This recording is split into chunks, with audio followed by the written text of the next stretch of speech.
nos dirigirá un mensaje. Gracias, buenos días. Vengo de la revista del Mundo del Abogado y estamos muy agradecidos con Expo México que nos hayan hecho esta invitación para ser patrocinadores del evento. Espero que les sea útil el ejemplar que les enviamos de cortesía. Y bueno, queremos ofrecerles a todos los inscritos al Congreso una suscripción en 240 pesos. Normalmente está Eduardo López Betancourt, licenciado en Derecho, maestro en Educación Cívica y Social, maestro en Historia, doctor en Pedagogía, doctor en Historia y doctor en Derecho. Obtuvo mención honorífica en sus exámenes de grado. Recibe el título de doctor honoris causa del Consejo Directivo Internacional del Consejo Iberoamericano, en honor a la calidad educativa en Punta del Este, Uruguay.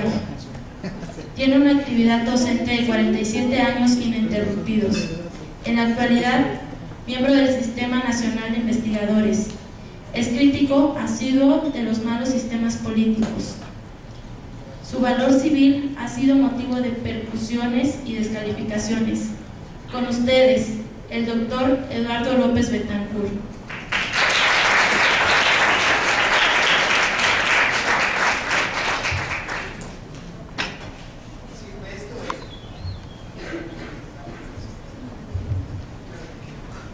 Muy buenos días. Buenas tardes. Bueno, yo quiero decirles que me agrada mucho estar con ustedes. Felicitarlos que a esta hora de la mañana no tengan nada que hacer. Porque evidentemente, bueno, pues han dedicado esta mañana y tal vez estos días que también vienen a una actividad académica, y eso me causa una gran alegría, porque todavía hay en México quien se interese por las cuestiones académicas. Cuando yo veo que un presidente no ha leído 3 libros, pues es el mejor ejemplo de que la ignorancia es el signo de nuestros tiempos. Cuando veo que un presidente confunde, o mejor dicho, dice que Boca del Río es la capital de Veracruz, pues me causa un verdadero estupor vivir en México, porque pues lo que menos debe conocer el presidente de un país es a su país. Pero en fin, eso son solo críticas previas al tema que me trae con ustedes, que son las drogas, y que evidentemente lo más interesante de lo que voy a decirles es lo que ustedes pregunten, porque tengo entendido. ¿Dónde están los organizadores? A ver, díganme tiempo que tengo de exposición, bueno, todo lo que yo puedo molestarles a este gentil auditorio. ¿Qué tiempo tengo? Son 12:25. ¿Tengo hasta cuarto para las 2? ¿Sí o no? Chequenlo, porque ustedes tienen su programa y no quisiera alterarlo. A la 1:30, entonces ya no. Pues fíjense cómo mienten los abogados.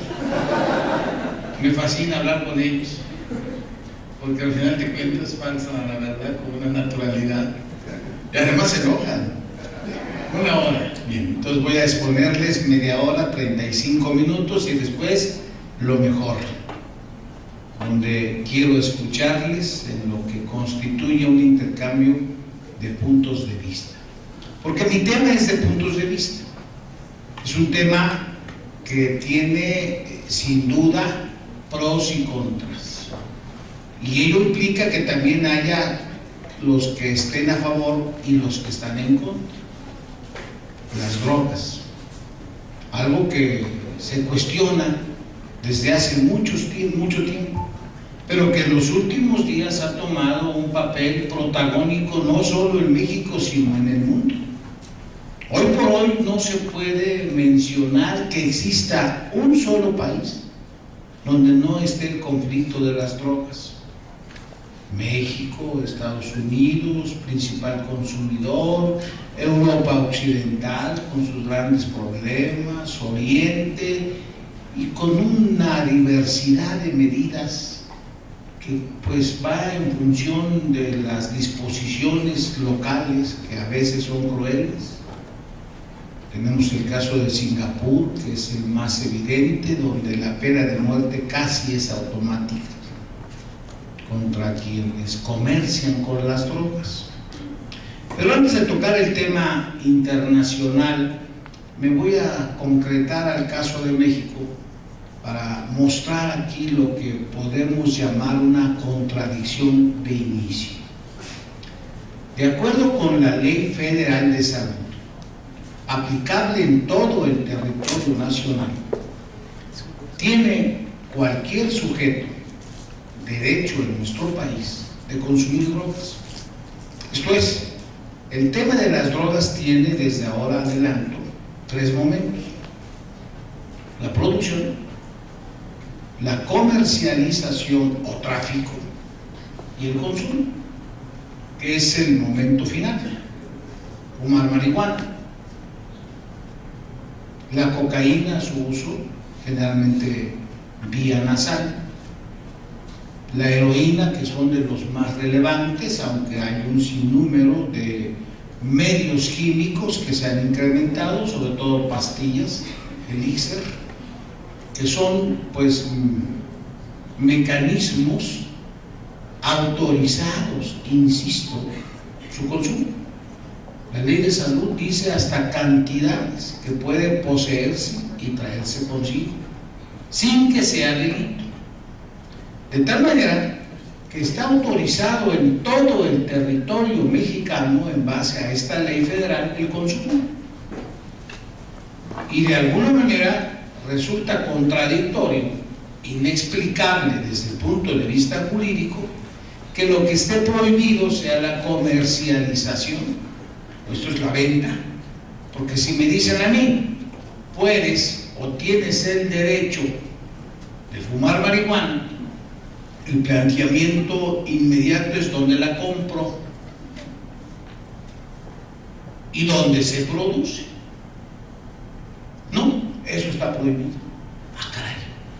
Y es ahí donde la ley no funciona. Y los legisladores, que generalmente son personas inimputables, ya conocen que ser inimputable en materia penal es ser idiota. Y esa es la característica nuestra de los legisladores, con algunas excepciones, pero la regla general es que no entienden, no les da el cerebro para comprender esta situación tan absurda. Permites el consumo, pero ¿dónde la adquiero? Permites andar en vehículo, pero no lo puedes comprar. Y no se puede producir porque voy a castigar al que vende los coches y al que hace los coches. Eso nos parece inexplicable. Es la misma característica del tema de las drogas. Se dice, y con razón, que no se puede prohibir porque hay lo que se llama un principio en materia penal que se conoce con el nombre de libre albedrío. Es la libertad para suicidarse, para hacer lo que se quiera, siempre y cuando no se afecte a terceros, la libertad individual. Y en esa función dicen los que tratan de dar una explicación ilógica: te permito, pero no te puedes adquirirla ni tampoco producirla, porque si la produces te castigo, si la vendes te meto a la cárcel. Y ante esta problemática, si verdaderamente absurda, la situación se vuelve inexplicable. Y aquí hay lo que se llama, como respuesta a quienes manejan la tesis de libre albedrío, con la que coincidimos, pero hay lo que es evidente, un tema de justaposición jurídica, en la que no existe concordancia entre lo que es el mismo fenómeno. Debería de considerarse, si hay una decisión, también la prohibición de consumirlas, como pasa en algunos otros países, que voy a referirme posteriormente. Pero en este momento en México la característica legal, el derecho positivo, lo que tenemos obligación de respetar, está en ese absurdo y verdaderamente, como bien le podemos denominar, contradictorio justapuesto. ¿Qué hacer entonces? Porque al fin y al cabo, marcado el problema, hay que buscar soluciones. Bueno, tiene que haber concordancias, todo lo que debemos dejar en claro ante este fenómeno. Darle un marco legal es un punto de vista de muchos de nosotros, por lo menos el mío. Y esto no es novedad, lo he planteado desde hace tiempo. En 1988 planteamos a través de una senadora del estado de Tamaulipas, Carmen Volado, una iniciativa de ley, que ella sí puede iniciar leyes, y lo hizo en el Senado de la República, para darle un marco legal. Eso es legalizar el uso de las drogas, que no es lo mismo que despenalizar.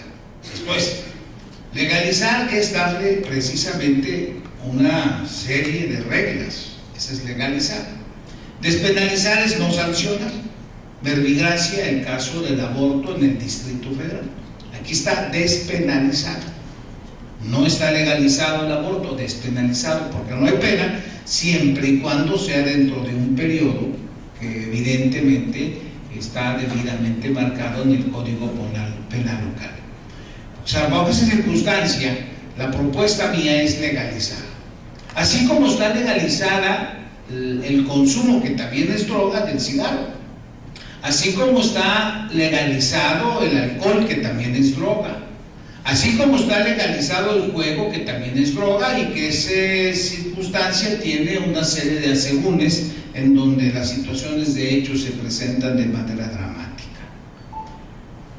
Evidentemente hay quien se opone a esta propuesta y consideran que se debe mantener el estado que actualmente guardamos, verdaderamente absurdo, que ha provocado una problemática social que se ha visto incrementada, y ahora paso al campo internacional, porque México ha sido en este momento un medio de la llegada de la droga a uno de los lugares de mayor consumo, que es Estados Unidos.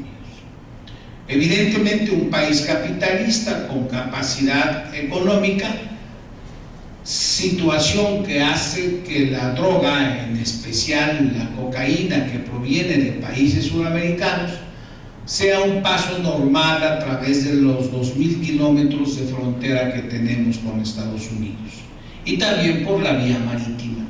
Situación que verdaderamente ha creado en nuestro país una problemática muy conflictiva.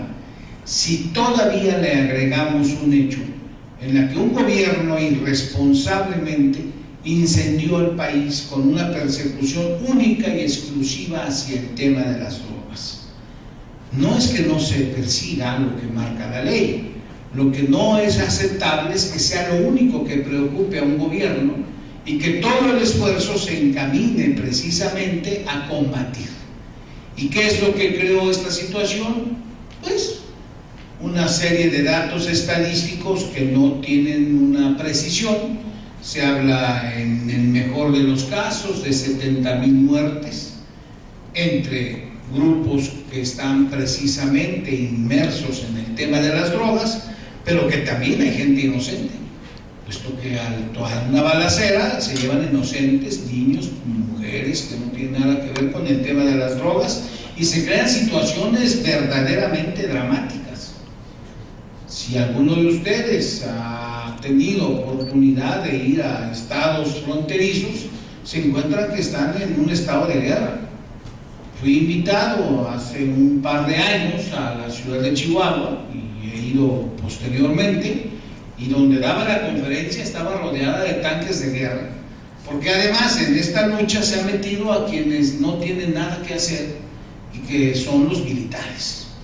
Hasta donde la legalidad lo marca, hasta donde la Constitución señala, los militares es un grupo debidamente conformado para funciones específicas que están dentro de su ámbito castrense y que no pueden de ninguna manera intervenir en actividades de los civiles.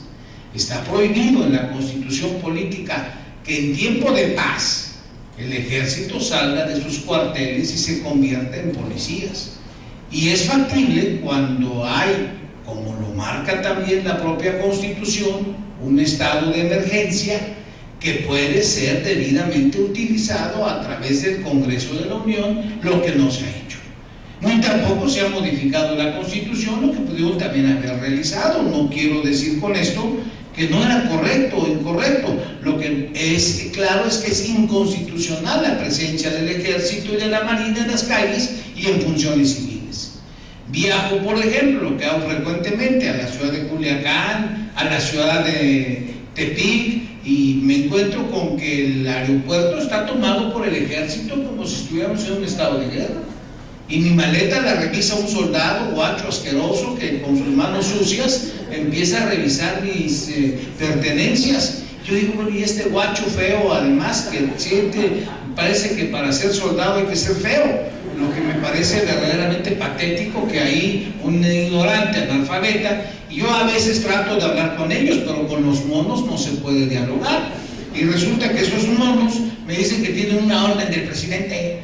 Pero que esa orden del presidente es distinta a la Constitución, que es jerárquicamente superior a la orden del presidente.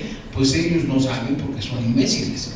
Y en esa dimensión, pues estamos en una situación de anarquía total, en lo que evidentemente tenemos los abogados que ser muy precisos.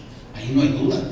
Yo no estoy en contra de que se combatan las drogas. Lo que me parece incorrecto es que se esté haciendo de manera inconstitucional, cuando lo correcto es hacer las adecuaciones debidas para que la presencia del Ejército, si es el caso, sea quien patrulle en la ciudad y correctamente, de acuerdo. No es el caso y hay que marginar que en caso de una emergencia nacional, como puede suceder ante una inundación o el drama que acaba de pasar en San Pedro Jalustó, bueno, ahí de alguna forma entiendo la presencia del Ejército en un acto humanitario. Pero el combate a las drogas no está en ese renglón, y de repente hay una serie de medidas que toman, como poner diques, que les llaman pues centros de revisión, y actúan como parte de una autoridad en un ámbito civil, violatorio de la Constitución, producto de esa mente enferma, paranoica, de un sujeto que llegó a la presidencia por circunstancias de la divina providencia, porque además era muy católico, el terrible y patético de Felipe Calderón. Y esto, bueno, aplaude como no, encantado. Los demás no aplauden porque mejor quieren esperarse a que termine. Yo no voy a hacer las de malas, que por ahí hay oidores. Les dijeron en mi currículum, y no se espanten, que soy un crítico acerbo, terrible, patético. Hablo mal de todo el mundo, y eso no quiero que sean ustedes mis cómplices. Nada más que me comprendan que a las cosas las llamo por su nombre, a riesgo pues, de perseguirme, como lo hizo Fox en forma pasional. Y yo creo que ahí digo pasional porque pues, me da la impresión de que estuvo enamorado de mí, pero pues yo todavía no le hago a la chuleta hervida, ¿verdad? Si es que se quedó con las ganas de ver mis zapatitos abajo de su cama. En esa dimensión quiero volver a mi tema para decir pues que lo que está sucediendo en este momento es una anarquía que además va de la mano con una serie de medidas legislativas verdaderamente ridículas, como la que se ha creado una ley contra la delincuencia organizada. Esto no les bastó el Código Penal Federal, no les bastó las disposiciones que están, hay que crear leyes y más leyes y más leyes. Y había que crear una ley con un nombre rimbombante, impresionante, así para que vieran que de veras están siendo buenos gobernantes. Ley contra la delincuencia organizada, o sea, contra ¿qué es la organización jurídica? Bueno, yo entiendo que una organización jurídica de las personas morales es una sociedad anónima, y ellos le llamaron delincuencia organizada. Entonces al cártel del Juárez le dio una cártel del Juárez S.A. de capital variable. Bueno, pues es que delincuencia no organizada, es cuando no han ido ante el notario público y han procedido. Bueno, eso es lo que de alguna manera mi mentalidad jurídica me deja en claro, porque yo soy crítico hasta en las denominaciones. Esto es delincuencia, ley, delincuencia organizada. Cuando esta ley empezó a inventarse allá en la época de Cedillo, me invitaron los senadores a 3 foros que se iban a hacer, uno en Guadalajara, otro en Mérida y el tercero en la Ciudad de México. Debo decirles que cuando me invitaron a Guadalajara y vieron cómo hablaba, ya no me llevaron a Mérida ni tampoco a la Ciudad de México. Lo cual les agradezco, porque porque no es fácil dialogar con imbéciles. Al final se decepciona uno y mejor regreso a mi facultad de Derecho, donde nunca debía haber salido, para darme cuenta pues que había una serie de torpezas legislativas como esa hasta en la denominación, y que obviamente tratan de manera tenue de continuar con una tesis hermosísima, malentendida por muchos, criticada por otros, que es la de Günther Jacobs. Günther Jacobs es hoy por hoy uno de los grandes pensadores alemanes, juntos con Claude Routsin, pero que sin duda Günther tiene un proyecto muy concreto que se llama Derecho Penal del Enemigo. ¿En qué consiste la idea de Jacobs? Que además es un libro muy interesante que les recomiendo, Derecho Penal del Enemigo, editorial Porrúa, en la que uno de esos libros lo tengo en coautoría con este brillante alemán, y que en lo personal tengo muchas coincidencias, aunque otras discordancias, pero en lo coincidente es que a los que de alguna manera son delincuentes habituales debe tratárseles de manera distinta, pero esto no implica de ninguna manera crear leyes especiales para ellos, sino sanciones especiales que pueden estar dentro de las propias leyes normales, sin necesidad de crear, como estúpidamente se ha hecho, una ley que se llama así, delincuencia organizada, y donde meten el tráfico de drogas, cuando en realidad este es un tema mundial. Y ahora paso, insisto, en el tema internacional. El consumo de drogas, se lo señalé y anticipé, que era un tema mundial. Entonces no hay país donde no haya consumo de drogas. Yo voy frecuentemente a Cuba, estoy participando en congresos desde 1961, tengo una actividad sistemática en los medios jurídicos cubanos, y allá han visto con gran pena que la droga también ha afectado a su juventud, y que sin llegar a los dramas de otros países también ya tienen problemas en ese sentido. Y yo no conozco el caso de Corea del Norte, porque confieso que nunca he estado, pero aún dentro de lo que puede ser un cerco en cuanto al sistema político, necesariamente debe haber alguna problemática, aunque inferior de lo que pasa en otros países. Pero ya no hay país que no tenga este conflicto de las drogas. En Estados Unidos, que es donde más cotidianamente hay, pues ya ha tenido que llegar inclusive hasta dar marco legal a ciertas drogas blandas, como ya lo hizo hace 32 años Holanda. Y esto marca un precedente muy importante, porque se legalizó el uso de lo que se llaman las drogas blandas, donde se encuentra el hashish, que es la marihuana en otro sentido, inclusive algunas cosas de pastillas, que ahora se pueden comprar, adquirir sin problemas en los bares, mediante un precio. La experiencia de Holanda es interesante, porque cuando se inicia la legalización y venta correcta, adecuada, y por tanto la productividad, se hace a través de un sistema debidamente controlado por el Estado, y de inicio provocó incremento, porque llegaban de varios países de Europa a Ámsterdam, principalmente por ser el puerto principal de Holanda, pero también evidentemente se notaba en La Haya y en otros centros, y al final de cuentas tenían la conflictiva de que pues había varios turistas que iban al consumo abierto de las drogas, que se podía hacer sin ningún temor.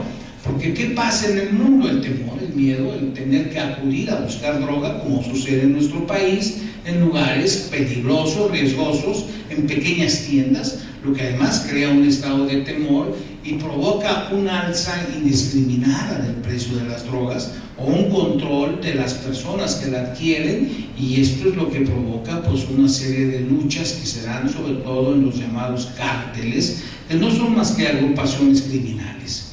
Después, en este caso, como el mundo está inmerso con una gran preocupación a darle un marco legal, algunos países como España no han sido lo suficientemente valientes para crear una legalización, como el caso de Ámsterdam, y como algunos condados y algunos lugares propios como Liverpool en Inglaterra, pero sí han sido bastante tenues, o por lo menos, como aquí podemos ser muy exactos, de la vista gorda.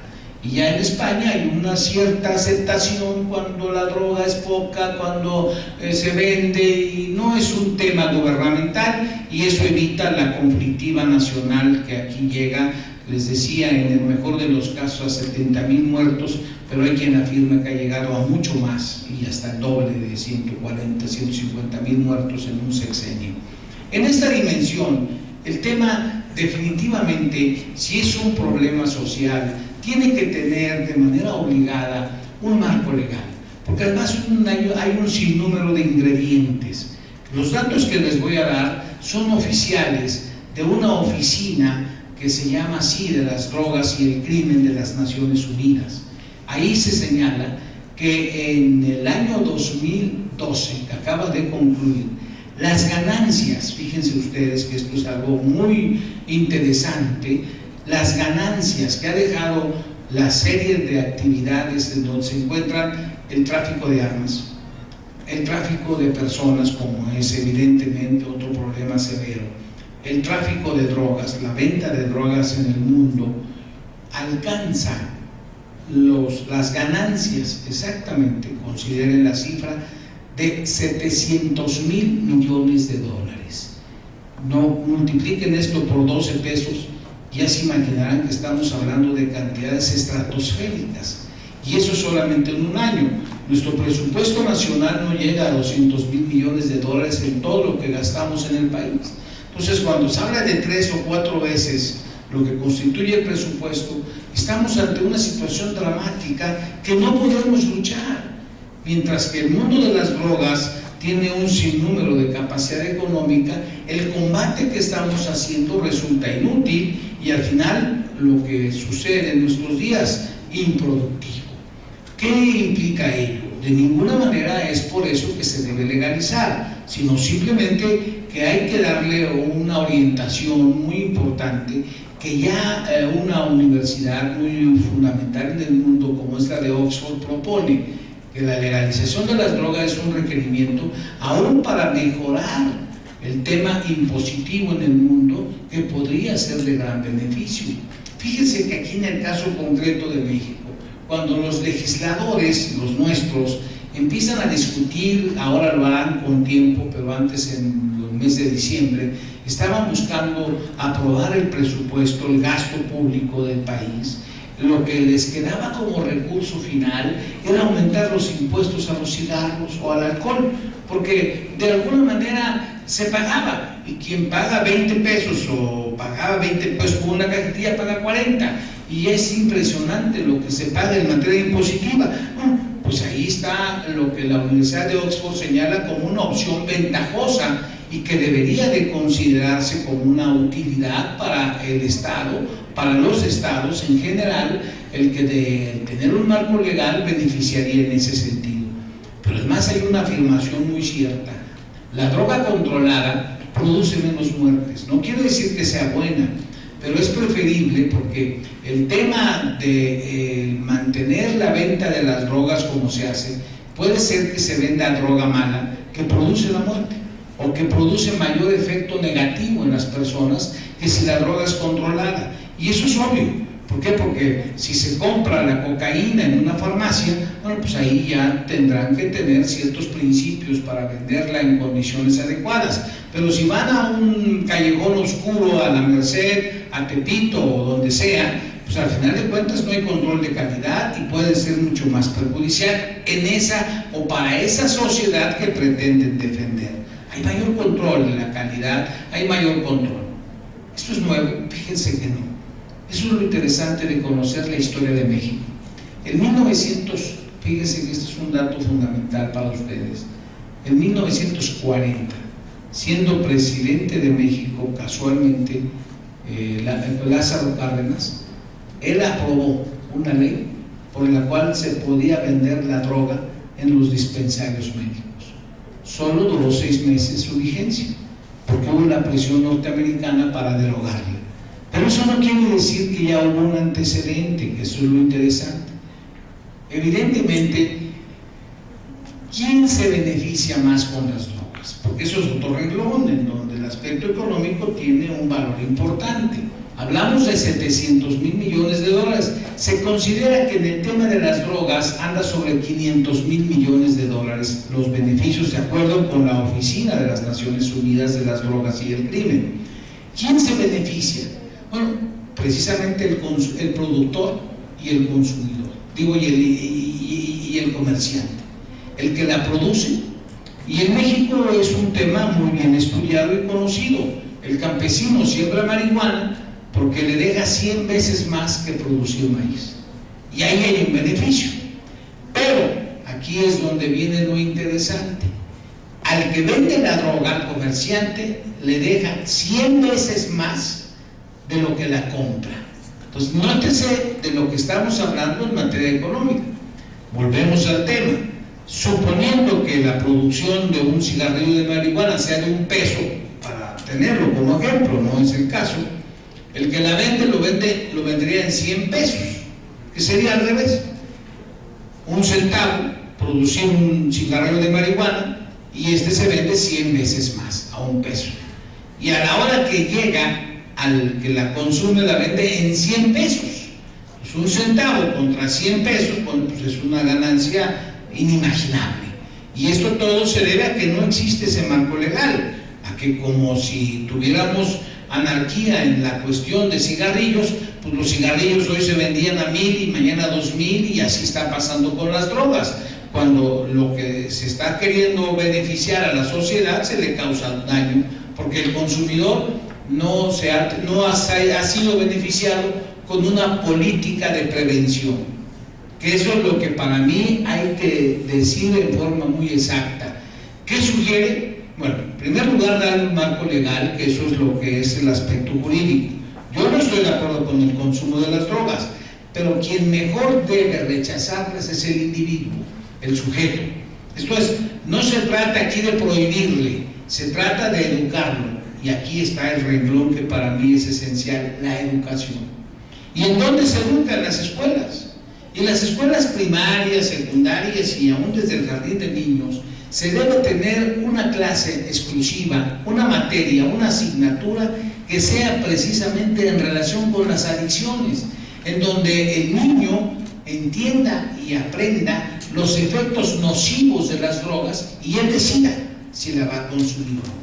Pero no sea esporádico, no sea en la clase de biología o en la clase de... Ya no hay civismo, ya desapareció del plan de estudios, cosa que es patética, y pues ya no hay la formación del buen ciudadano, que era la idea esencial. Ahora ya hablan de una materia anodina que se llama formación cívica y ética, que yo no sé en verdad en qué consista, porque yo me formé, como se dio el dato en mi currículum, como profesor de primaria y secundaria, y fui maestro de civismo, precisamente, de educación cívica, y tenía yo libros donde hablaba de las adicciones, pero después se acabó este tema, y hoy por hoy, bueno, pues ahí es donde deberíamos restablecer en forma muy importante y reforzar el rechazo a las drogas, para que el niño, dándose cuenta del efecto nocivo, sea quien diga no a las drogas, y no una prohibición jurídica, sino una decisión personal, que solo va a ser lograda a través de una educación seria y sistemática y no esporádica.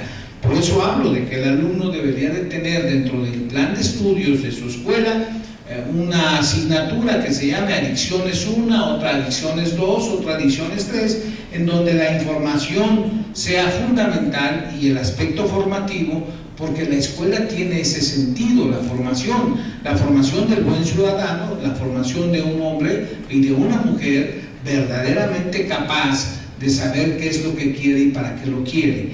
Y esa es la intención del civismo, que hoy por hoy se debería de reconsiderar su inclusión en los planes de estudio. Esto es un tema verdaderamente fundamental, y quiero, dentro de la media hora que ya he expuesto para dar oportunidad a preguntas y respuestas, sintetizar. Hoy por hoy el tema de las drogas es un tema mundial y no es exclusivo de nuestro país. Hoy por hoy el tema de las drogas, tanto en México como en el mundo, implica necesariamente el que haya un marco legal.